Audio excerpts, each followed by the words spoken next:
উচ্চগতির electric rail ব্যবস্থা বদলে দিয়েছে উন্নত বিশ্বের অর্থনীতির গতিপথ। পরিবেশ বান্ধব এই প্রযুক্তি এবার ডানা মেলতে যাচ্ছে দেশের রেল যোগাযোগে। চলতি অর্থ বছরের প্রস্তাবিত বাজেটে আধুনিক রেল যোগাযোগ খাতকে দেওয়া হয়েছে বিশেষ অগ্রাধিকার। অর্থমন্ত্রীর এই ঘোষণা বাস্তবায়ন হলে বাংলাদেশ প্রবেশ করবে পরিবেশ বান্ধব গ্রিন ট্রান্সপোর্টের যুগে। সাশ্রয় হবে কোটি কোটি টাকার জ্বালানি। আরও জানাচ্ছেন মিশাল বিনতে আনোয়ার।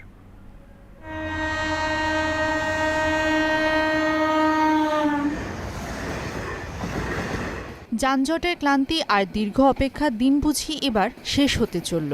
দেশের যোগাযোগ ব্যবস্থায় এক অভূতপূর্ব ও যুগান্তকারী পরিবর্তনের স্বপ্ন বুনছে বাংলাদেশ রেলওয়ে।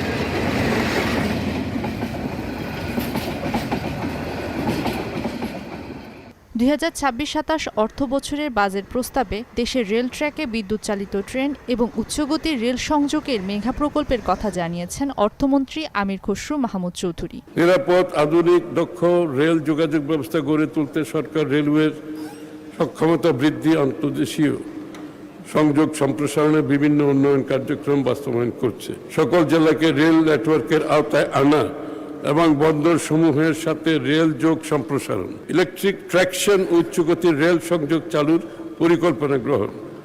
ঢাকা চট্টগ্রাম রেলপথের ঢাকা কুমিল্লা অংশে কর্ড লাইন নির্মাণ করা হবে, যার ফলে এই পথের দূরত্ব 80 কিলোমিটার কমে যাবে। বর্তমানে চীন, জাপান কিংবা ফ্রান্সের মতো উন্নত দেশগুলো যেখানে ঘন্টায় 250 থেকে 400 কিলোমিটার গতিতে ট্রেন চালাচ্ছে, বাংলাদেশও এখন সেই এলিট ক্লাবে প্রবেশের অপেক্ষায়।